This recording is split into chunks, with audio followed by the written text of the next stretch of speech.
तो last time जो हमने देखा था कि किस प्रकार से सूरत में कांग्रेस दो टुकड़ों में बट गई। कहाँ था वो स्लाइड? हाँ, यस, स्प्लिट कांग्रेस, सूरत स्प्लिट। ठीक है, तो इसके बारे में थोड़ा हम पढ़ लेते हैं, थोड़ा बैकग्राउंड जान लेते हैं। लास्ट टाइम मैंने इसके बारे में आपको बैकग्राउंड नहीं बताया था, मतलब शॉर्टकट में मैं निकल गया था। तो थोड़ा आज बैकग्राउंड समझ लेते हैं कि कांग्रेस का क्यों विभाजन हुआ।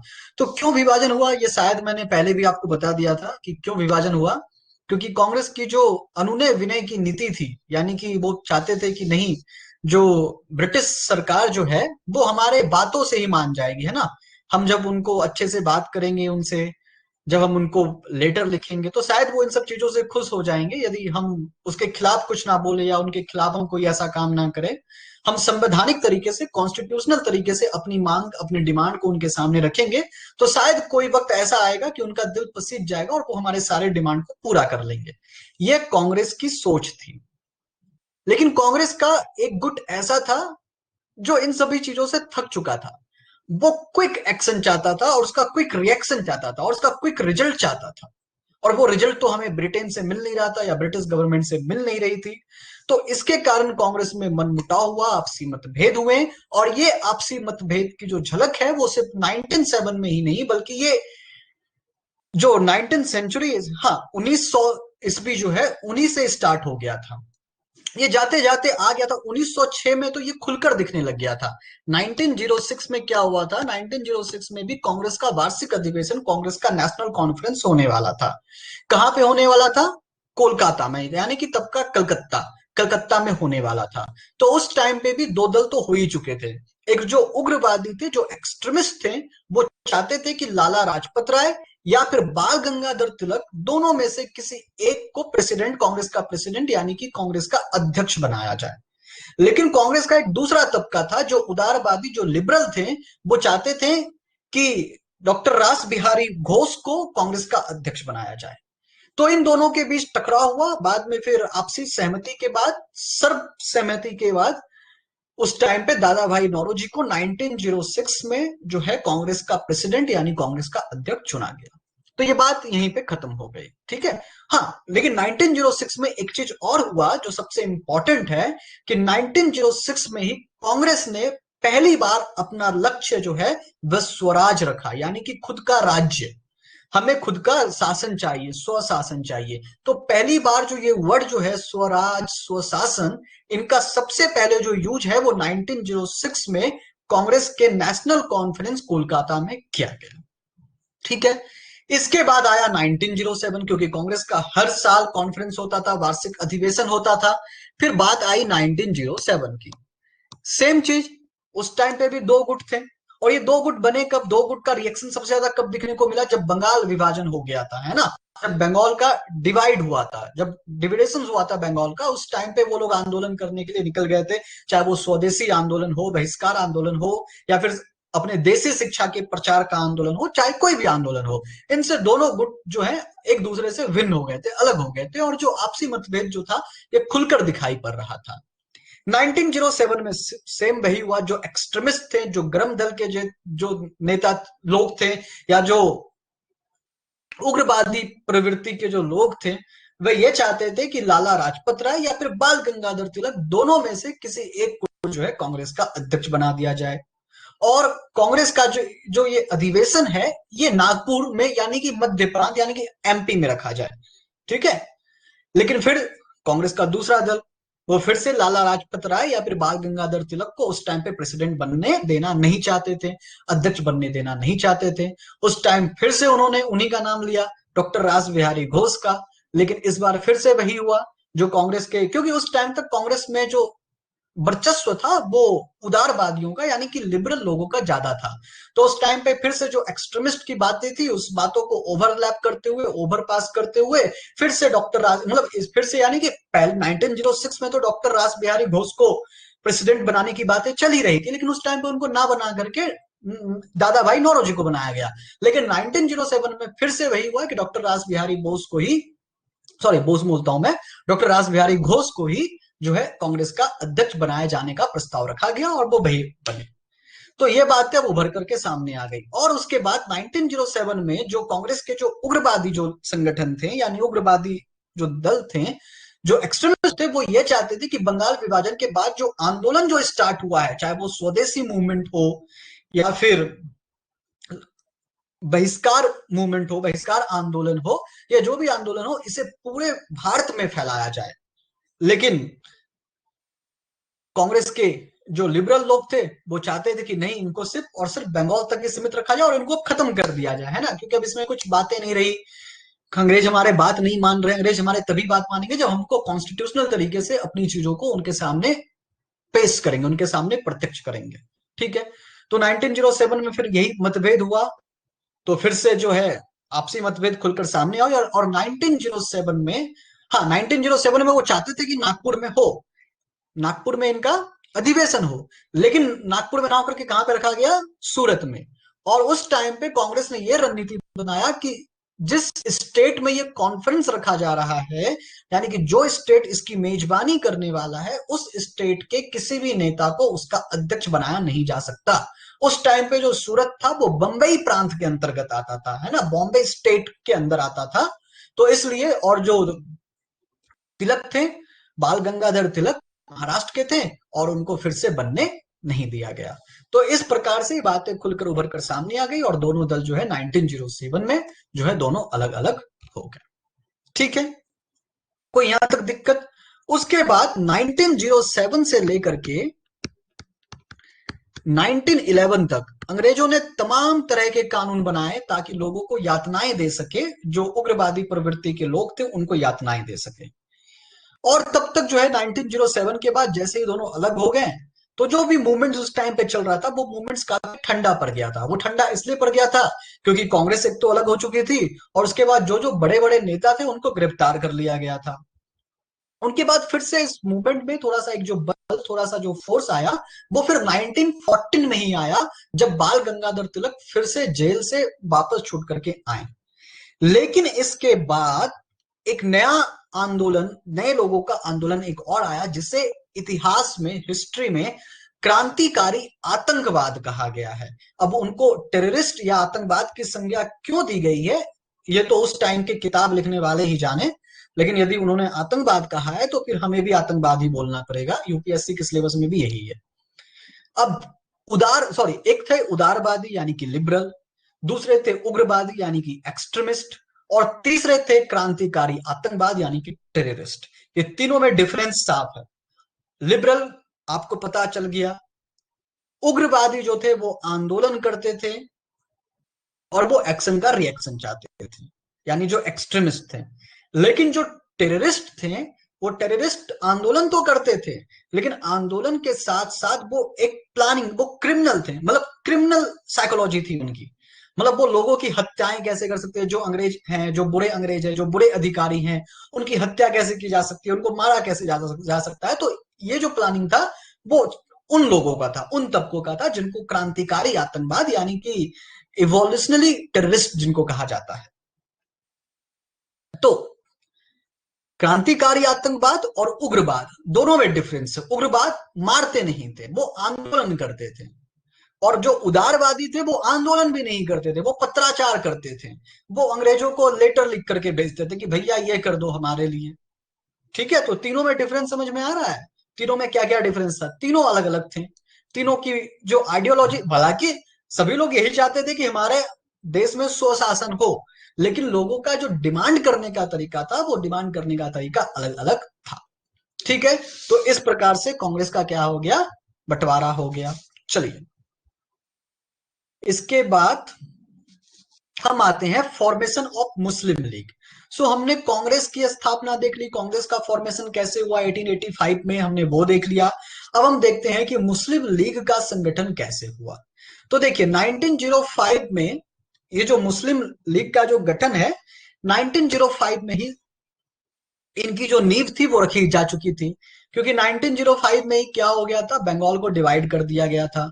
और बंगाल को डिवाइड करके जो ईस्ट बंगाल, जो आज का बांग्लादेश है, उसमें मुस्लिमों की संख्या बहुत ज्यादा थी, और अंग्रेजों का यही सोचना था कि हम मुसलमानों को किस तरह से खुश कर सके। हम उनको ये कहेंगे, जो ढाका के जो नवाब थे उस टाइम पे, उनका नाम था सलीमुल्लाह, है ना, तो उनको खुश करने के लिए उन्होंने बोला कि आपके पास तो अब इतने लोग आ गए, आप चाहे तो यहाँ पे अपना नेतागिरी झाड़ सकते हैं। तो इस प्रकार से उनको खुश करने का एक तरीका देखा गया। ठीक है। तो ढाका में क्या हुआ था कि जैसे कि कांग्रेस का सम्मेलन होता है, कांग्रेस का कॉन्फ्रेंस कांग्रेस का जो कॉन्फ्रेंस होता है, तो ठीक उसी प्रकार से मुस्लिमों ने भी सोचा कि हम भी एक कॉन्फ्रेंस रखें। सो ढाका में पूरे भारत के जो मुस्लिम थे, जो मुस्लिम प्रतिनिधि थे, उन्होंने एक कॉन्फ्रेंस रखा जिसका नाम दिया गया कि मुस्लिम शैक्षिक सम्मेलन, मुस्लिम एजुकेशनल कॉन्फ्रेंस। उस कॉन्फ्रेंस को वहां पे आयोजन किया गया। और इस आयोजन का जो लाभ था, जो प्रॉफिट था, वो प्रॉफिट सबसे ज्यादा किसको मिला? नवाब सलीमुल्लाह को, है ना। उन्होंने एक ऐसे संगठन की स्थापना करने की सोची जो मुस्लिमों के हितों के लिए काम करे। ठीक है। तो फिर उनके इस प्रस्ताव को स्वीकार कर लिया गया और 30 दिसंबर 1906 में जो है अखिल भारतीय मुस्लिम लीग की स्थापना की गई। लेकिन एक चीज और बात आपको यहाँ पे याद रखना पड़ेगा, ये जो अखिल भारतीय मुस्लिम लीग की जो स्थापना की गई है, इसके पीछे सिर्फ ये नहीं थे, है ना, इसके पीछे आगा खान भी थे। ठीक है। अभी आगा खान नाम है व्यक्ति का, 1906 में। अभी इनके बारे में भी बताता हूं मैं। मार्ले मिंटो जो है, ठीक है, उस टाइम एक मार्ले मिंटो सुधार, मार्ले मिंटो रिफॉर्म हम आपको आगे पढ़ाने वाले हैं अभी ही। तो मार्ले मिंटो रिफॉर्म में क्या हुआ था? मार्ले जो थे वो भारत के सचिव यानी कि सेक्रेटरी थे, और मिंटो जो थे वो वायसराय थे।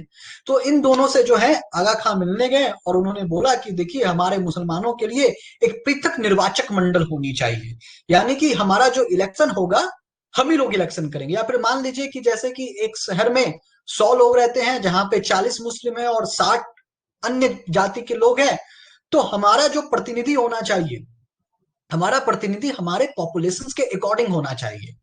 और अंग्रेजों ने उनको खुश करने के लिए उनकी बातें मान ली। तो इस प्रकार से जो है एक मुस्लिम लीग का गठन हुआ और मुस्लिम लीग के गठन की एक नींव पड़ गई।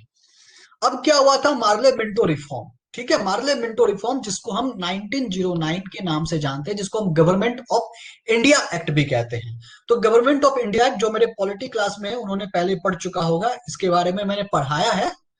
लाइव लेक्चर नहीं था उसका, यूट्यूब पे लेक्चर था, उसका लिंक मैंने डाल दिया था, है ना। तो आपको उसमें पूरा एक्सप्लेन किया था कि government of India act Morley Minto reform क्या है। वैसे ये हिंदी में भी यहाँ पे अवेलेबल है, आप हिंदी में भी देख सकते हैं। सो मार्ले मिंटो रिफॉर्म क्या हुआ? 1906 में group of Muslim elites call the Shimla deputations, है ना। शिमला में एक बैठक का आयोजन किया और उस आयोजन को लीड कर रहे थे आगा खान। और आगा खान जो थे वो लॉर्ड मिंटो से मिले, और मिंटो से मिलने के बाद उन्होंने डिमांड रखी कि एक सेपरेट इलेक्टोरल की जाए फॉर मुस्लिम के लिए। तो और मुस्लिम लीग, यदि आप ऐसा करते हैं तो मुस्लिम लीग जो है वो ब्रिटिश सत्ता के प्रति, ब्रिटिश साम्राज्य के प्रति जो है अपना जो है लॉयल्टी दिखाएगा। और लॉयल्टी, तो अंग्रेज भी यही चाहते थे कि कोई एक ऐसा वर्ग का निर्माण हो इंडिया में जो उसके प्रति लॉयल रहे। और जो कांग्रेस में जो चल रहा था, कांग्रेस में जो फूट चल रहा था, वो चाहते थे कि और वो फूट करें और राज करें। तो कांग्रेस में तो ऐसे ही फूट पड़ चुका था। और जो उग्रवादी संगठन थे, तो उग्रवादी संगठन में भी कोई मुस्लिम शामिल ना हो जाए, ये अंग्रेजों का एक सोची समझी साजिश थी। और मुस्लिम लीग जो थे उसी साजिश को पूरा करने में उनका सहयोग दे रहे थे। सो 1909 में जो मॉर्ले मिंटो जो रिफॉर्म आया था, उनके जो इंपॉर्टेंट प्रोविजंस है वो हम एक बार इंपॉर्टेंट प्रोविजंस को देख लेते हैं। तो क्या है सबसे पहले इंपॉर्टेंट प्रोविजन? कि the number of elected members in imperial legislative council and provisional legislative council was increased. अभी ये क्या है? जैसे कि आज जो है आप प्रांतीय सब देखते हैं, सॉरी, विधानसभा देखते हैं, राज्यों में विधानसभा होती है, और केंद्र में जो है, केंद्र में पार्लियामेंट है ना, केंद्र में संसद है। तो उसी टाइम पे imperial legislative council and provisional legislative council जो था, उसमें जो है इस मेंबर्स को इंक्रीज किया गया, यानी उसमें जो है सदस्यों की संख्या बढ़ाई गई। तो क्या हुआ? The elected member were to indirectly elected, यानी कि जो उसमें जो इलेक्टेड मेंबर थे उनका इनडायरेक्टली इलेक्शन होगा। एक होता है डायरेक्ट इलेक्शन, जिसको हम प्रत्यक्ष मतदान के द्वारा चुनते हैं, यानी जिसमें जनता खुद अपने प्रतिनिधि को चुनती है।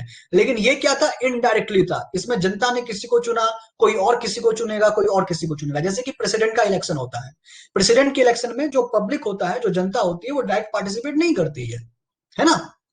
उसके बाद जो लोकल बॉडीज थी, the local bodies were to elect an electoral college, यानी जो लोकल बॉडी रहेगी वो एक इलेक्ट्रिक जो इलेक्ट्रोल कलीग है उनको वो इलेक्ट करेगी, और वो इलेक्ट्रोल कलीग क्या करेंगे, which in turn out the elect member of provincial legislator, वो अपने प्रोविजनल लेजिस्लेटर को चुनेंगे, और वो प्रोविजनल लेजिस्लेचर जो है वो क्या करेंगे, वो इलेक्ट करेंगे सेंट्रल लेजिस्लेचर को। अभी इसका मतलब हम समझते हैं, इसका मतलब हम आज के एग्जाम्पल को लेकर के समझते हैं।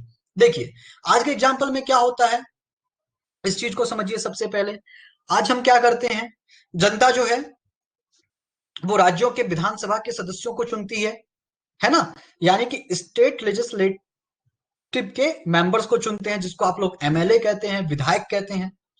विधायक क्या करता है, विधायक जो है राज्यसभा के सदस्यों को चुनता है ना, हमने पॉलिटी क्लास में सब कुछ पढ़ चुका है। तो और क्योंकि उस अभी जो पार्लियामेंट है, पार्लियामेंट में दो हाउस है, एक लोकसभा है, एक राज्यसभा है। लोकसभा के जितने भी मेंबर्स होते हैं वो डायरेक्ट इलेक्शन से चुने जाते हैं, नॉमिनेटेड मेंबर को आप छोड़ दीजिए, बाकी नॉमिनेटेड मेंबर को छोड़ा करके बाकी जो मेंबर्स हैं उनका डायरेक्ट इलेक्शन होता है, और राज्यसभा में इनडायरेक्ट इलेक्शन होता है। तो जो इनडायरेक्ट इलेक्शन का जो आज जो प्रोविजन है वही प्रोविजन उस टाइम पे था, यानी उस टाइम वाला प्रोविजन को ही अभी अप्लाई हम लोग कर रहे हैं, मतलब कहीं ना कहीं वही चीज यूज हो रहा है। तो क्या होता था, मतलब ये बहुत ही डिफिकल्ट था, ये आम लोगों को समझने वाली बात ही नहीं थी कि हम जो है 10 लोगों को चुनेंगे, ये 10 लोग आगे जाकर के और 5 लोगों को चुनेगा। इस तरह से ये इनडायरेक्ट वे में इलेक्शन चलता रहता था। ये था मार्ले मिंटो रिफॉर्म। सो देखिए मार्ले मिंटो रिफॉर्म के कारण देश में पहली बार जो है इलेक्शन की नींव पड़ी, यानी इलेक्शन करवाने का जो तरीका है वो देश में पहली बार जो अपनाया गया वो मार्ले मिंटो रिफॉर्म के तहत ही था। इस चीज को भी आप समझ सकते हैं। तो अभी जो हम इलेक्शन करवा रहे हैं, या फिर चाहे वो डायरेक्ट इलेक्शन हो या वो इनडायरेक्ट इलेक्शन हो, तो कहीं ना कहीं उसकी जो नींव जो है, उसका जो बेस जो है वो मार्ले मिंटो रिफॉर्म में ही पड़ चुका था। ठीक है, इसके बाद जो सबसे इंपॉर्टेंट है, और बहुत बार क्वेश्चन में आ भी चुके हैं, किसी ने ग्रुप पे मुझे ये क्वेश्चन भी भेजा था कि उसके एमपीपीसीएस एग्जाम में आया था। अभी एमपीपीसीएस एग्जाम में आया था, तो ये क्वेश्चन पॉलिटी के भी और ये क्वेश्चन मॉडर्न हिस्ट्री के भी है, दोनों जगह आ सकते हैं, क्योंकि जब आप पॉलिटी पढ़ेंगे तो भी आप एक्ट पढ़ते आएंगे, गवर्नमेंट ऑफ इंडिया एक्ट, जो एक्ट अंग्रेजों के जमाने से बन चुका था उनको तो आप पढ़ेंगे ही। तो अभी इसी एक्ट में क्या हो गया कि सबसे पहले सेपरेट इलेक्ट्रोड्स फॉर मुस्लिम जो है, यानी कि मुस्लिमों के लिए पृथक निर्वाचन व्यवस्था का जो उपलब्ध जो आयोजन करवाया गया वो यहीं पे करवाया गया, 1909 के मांटे मिल्लो रिफॉर्म में ही करवाया गया। ठीक है, उसके बाद the legislator could not pass resolution, यानी कि जो लेजिस्लेचर थे, जिसको आप आज एमएलए कह सकते हैं, है ना, तो जो लेजिस्लेचर थे वो किसी रिजोल्यूशन को पास कर सकते थे, लेकिन उनका रिजोल्यूशन हो सकता है वो मे बी पास हो, और पास मतलब एक्सेप्ट हो, और या फिर रिजेक्ट भी हो सकता है। लेजिस्लेचर जो थे वो क्वेश्चन को भी पूछ सकते थे, और वो सप्लीमेंट्री क्वेश्चन भी पूछ सकते थे, वो बजट के डिफरेंट डिफरेंट चीजों पे वोट कर सकते थे, लेकिन एंटायर बजट पे वोट वो नहीं कर सकते थे। उसके बाद वन इंडियन सिटीजन को जो है उस टाइम पे वायस राय के एग्जीक्यूटिव काउंसिल में शामिल कर लिया गया था। वायस राय के एग्जीक्यूटिव काउंसिल में जो है एक भारतीयों को शामिल कर लिया गया था, जिनका नाम था सत्येंद्र सिन्हा। तो है ठीक है, इनका आप नाम याद रखिएगा। सत्येंद्र सिन्हा जो थे was the first to be appointed in 1909। किसके लिए इनको अपॉइंट किया गया था, वाइस राय के एग्जीक्यूटिव काउंसिल में। उसके बाद टू इंडियंस जो हैं, दो भारतीयों को और अपॉइंट किया गया था। कहां पे किया गया था अपॉइंट, इंडियन काउंसिल में, जो कि इंग्लैंड में था। ठीक है, सो इस चीज को आप हिंदी में भी देख सकते हैं, हिंदी में भी लिखा हुआ है। बाकी सारी चीजें, कोई इसमें दिक्कत किसी को, हिंदी मीडियम वाले बच्चों को, आगे बढ़े।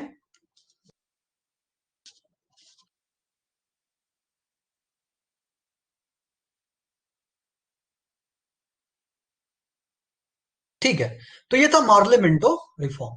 अभी इनसे देखिए क्या निकल करके सामने आ रहा है। मार्ले मिंटो रिफॉर्म में क्या हुआ, एक तो सबसे पहले ये चीज हो गया कि मुस्लिमों के लिए जो था एक पृथक निर्वाचन व्यवस्था बना दिया गया था, एक सेपरेट उसके लिए इलेक्ट्रोल बना दिया गया था कि जहां पे उनका सेपरेट इलेक्शन हो सके।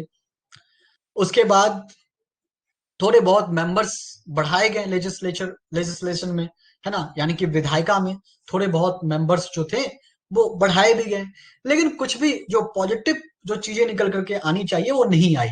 और उस टाइम पे मिंटो जो थे उन्होंने सीधा सीधा ये बोल दिया था कि हमारा ये मतलब बिल्कुल भी नहीं है कि हम भारत को जो है हम उनका ये सीधा होना ये कहना था कि हम जो रिफॉर्म ला रहे हैं, इस रिफॉर्म का कहीं भी किसी भी प्रकार से इस तरह से कोई संबंध नहीं है कि हम भारतीयों को सत्ता सौंप रहे हैं, क्योंकि अभी भारतीय जो है वो सत्ता संभालने के लायक ही नहीं है। उन्होंने सीधा इस चीज को क्लियर कर दिया था।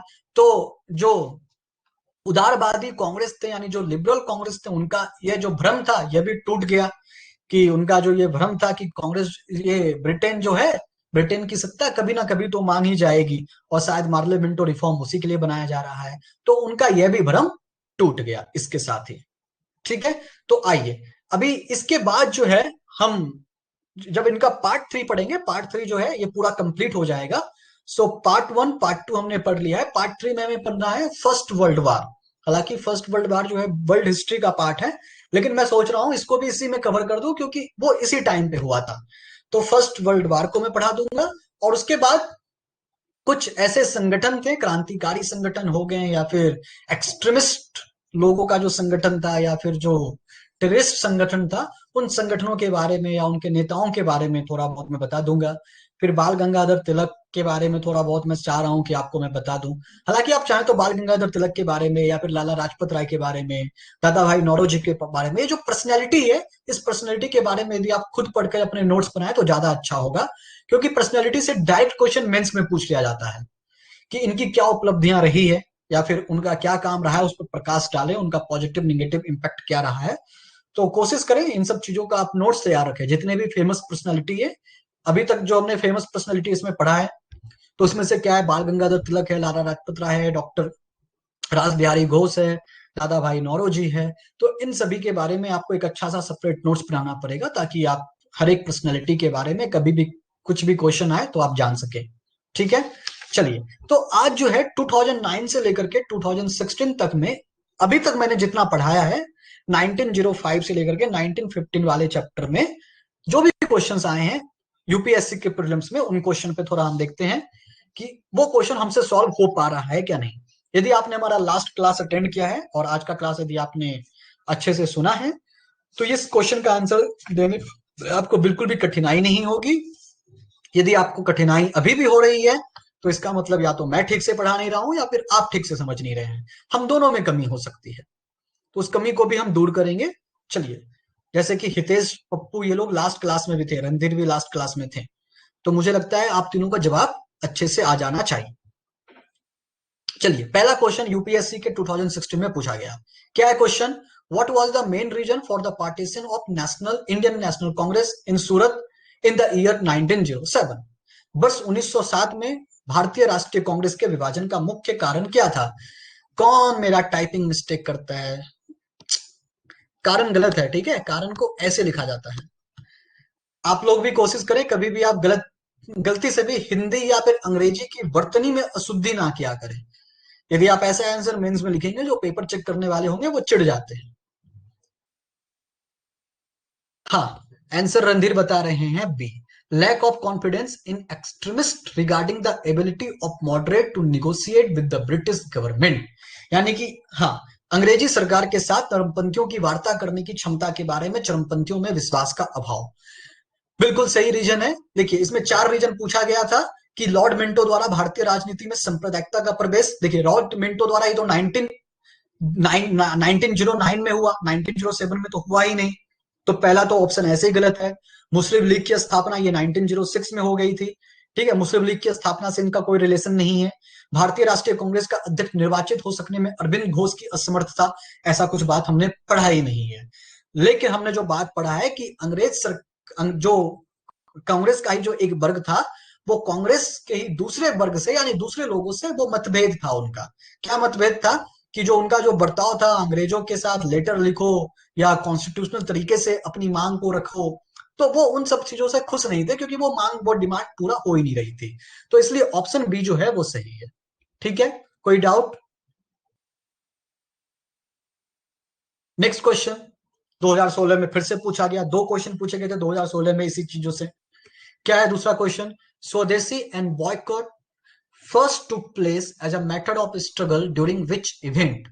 स्वदेशी और बहिष्कार पहली बार किस घटना के दौरान संघर्ष की विधि के रूप में अपनाए गए थे? A, movement against partition of Bengal, बिल्कुल। है ना, स्वदेशी मूवमेंट कब आया था? जब बंगाल का पार्टीशन हो गया था, तो स्वदेशी मूवमेंट को अपनाया गया था। ठीक है। बाकी होम रूल के बारे में तो अभी तक हमने पढ़ा भी नहीं है। होम रूल हम पढ़ेंगे, एनी बेसेंट और लोकमान्य बाल गंगाधर तिलक, इन्होंने होम रूल किया था, वो हम पढ़ेंगे। असहयोग आंदोलन तो महात्मा गांधी से रिलेशन है। साइमन कमीशन का भारत यात्रा है तो बहुत आगे की बात है ना। तो जो पहला ऑप्शन था बंगाल विभाजन, वो सही है। उसके बाद फिर से 2016 में तीन क्वेश्चन 2016 में पूछा गया था, नहीं शायद ये 2014 का क्वेश्चन है। Which of the following movements lead to split the Indian National Congress, which resulted in the division of Liberal Party and question पूरा नहीं है कंप्लीट, लिबरल पार्टी एंड यानी कि उदारवाद और एक्सट्रीमिस्ट है यहाँ पे। ठीक है, छूट गया होगा मेरे कारण से, सॉरी। यहाँ पे एक्सट्रीमिस्ट है, हिंदी में सही है क्या? निम्नलिखित में से किस आंदोलन के कारण, अरे यार, कारण भारतीय राष्ट्रीय कांग्रेस का विभाजन हुआ, जिसके परिणाम स्वरूप नरम दल और गरम दल का विभाजन हो गया? यानी कि ऐसा क्या हुआ था कि एक्सट्रीमिस्ट और लिबरल दोनों का विभाजन हो गया था। हाँ, तो भारत छोड़ो आंदोलन महात्मा गांधी के समय हुआ, हमने पढ़ा ही नहीं। असहयोग आंदोलन, सविनय अवज्ञा आंदोलन, ये तीनों चीजों जो है वो महात्मा गांधी से रिलेटेड है ना। तो महात्मा गांधी तो अभी अफ्रीका से लौट कर आए ही नहीं है, अभी उनको अफ्रीका में ही रहने देते हैं, है ना। अभी जब वो अफ्रीका से लौट कर आएंगे तो हम उनके बारे में पढ़ेंगे। और जो कांग्रेस का जो विभाजन हुआ, उनका एक ये कारण था स्वदेशी आंदोलन, क्योंकि स्वदेशी आंदोलन जो एक कांग्रेस का जो एक वर्ग था, वो चाहते थे कि पूरे देश में किया जाए, पूरे देश में इसको फैलाया जाए। बंगाल डिवीजन के बाद, बंगाल का जब विभाजन हुआ तो उसके बाद ये आंदोलन को प्रारंभ किया गया। और वो चाहते थे कि पूरे भारत में इस आंदोलन की प्रक्रिया को जारी जारी रखा जाए। लोकमान्य बाल गंगाधर तिलक इसे बंबई में भी करना चाहते थे, पूना में भी करना चाहते थे, लेकिन इनको करने से मना कर दिया गया। तो इसके कारण कांग्रेस में फूट पड़ी और कांग्रेस अलग हो गए। उसके बाद how long did the partition made by Lord Curzon in 1905 in last? अच्छा, ये मैंने पढ़ाया ही नहीं है। एक मिनट एक मिनट एक मिनट, रुक जाइए, इस क्वेश्चन का जवाब हम बाद में देंगे। अच्छा, एक तो ये हो गया कि बंगाल का विभाजन हो गया, बंगाल का पार्टीशन हो गया। तो बंगाल का पार्टीशन होने के बाद बंगाल के पार्टीशन को जो है फिर से विड्रॉ कर लिया गया। यानी बंगाल विभाजन को है जो है फिर से क्या किया गया, रोक लिया गया, विड्रॉ कर लिया गया, यानी फिर से उस चीज को खत्म कर लिया गया।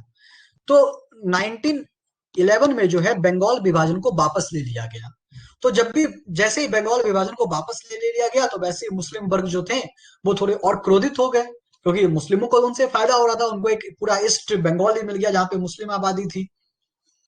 तो उन्हीं को थोड़ा और फायदा पहुंचाने के लिए क्या किया गया था उस टाइम पे अंग्रेजों के द्वारा, जो भारत की जो राजधानी थी कोलकाता, कलकत्ता, कलकत्ता से भारत की राजधानी को शिफ्ट करके दिल्ली में कर दिया गया। दिल्ली में क्यों कर दिया गया? क्योंकि दिल्ली जो था वो मुस्लिमों के लिए एक, क्या कह सकते हैं, उनके पूर्वजों का एक स्थान था, है ना। वहीं से ही मुगल जो है पूरे भारत में शासन करते थे।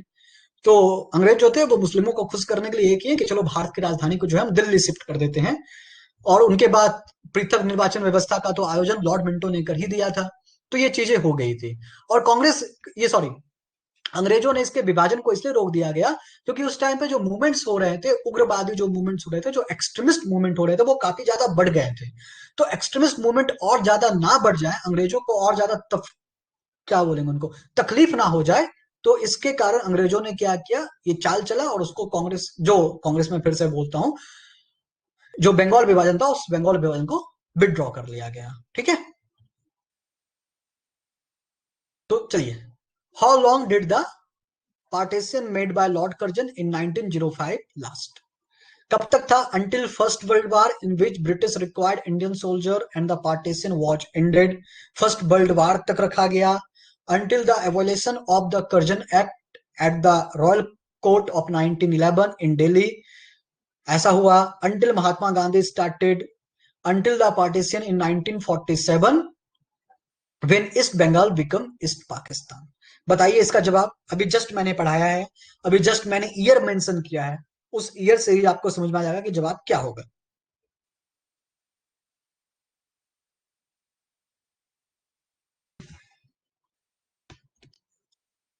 1911, है ना। So option B is the what correct option.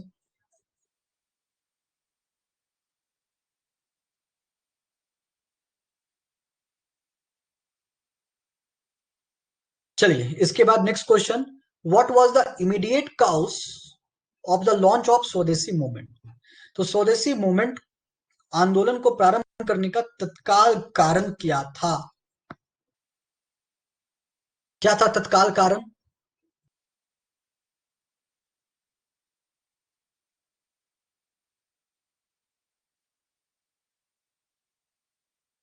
Option A, Lord Curzon द्वारा किया गया बंगाल का विभाजन, है ना। लॉर्ड कर्जन ने बंगाल का विभाजन किया, उसके कारण स्वदेशी आंदोलन चलाया गया। दूसरे ऑप्शन क्या है? तिलक पर अधिरोपित 18 महीने की सख्त कारावास, इसका तो कुछ इनसे रिलेशन ही नहीं है, ये तो बाद में हुआ जब ये मूवमेंट चला।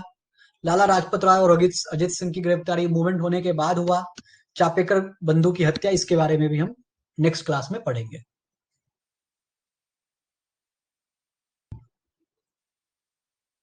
देखिए फिफ्थ क्वेश्चन 2009 में पूछा गया यूपीएससी में, with reference to Indian freedom struggle 16 October 1905 is famous for which of the following reason. बताइए।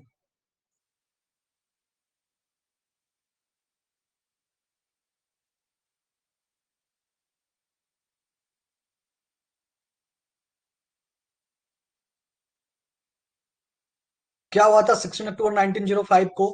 कलकत्ता के टाउन हॉल में स्वदेशी आंदोलन की औपचारिक घोषणा की गई थी। बंगाल का विभाजन हुआ था। दादा भाई नौरोजी ने घोषणा की कि भारतीय राष्ट्रीय कांग्रेस का लक्ष्य स्वराज है।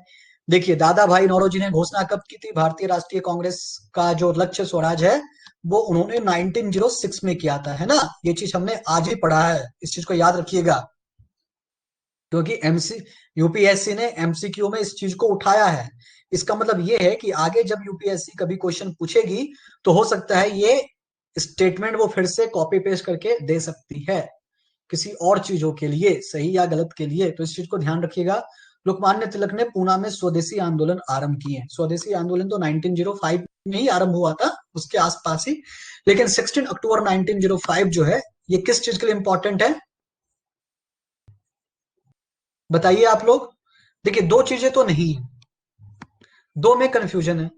एक कलकत्ता के टाउन हॉल में स्वदेशी आंदोलन की औपचारिक घोषणा हुई थी, या बंगाल का विभाजन हुआ था। दोनों एक दूसरे से रिलेटेड रिलेटेड है। दोनों में से क्या हुआ था बताइए। लास्ट लेक्चर में मैंने डेट मेंशन किया था।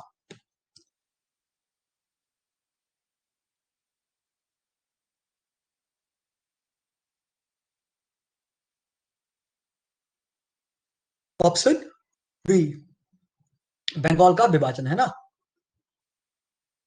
यस, 16 अक्टूबर 1905 जो है इसमें इसमें बंगाल का विभाजन किया गया था, और इसके कारण ये जो डेट है ये फेमस है।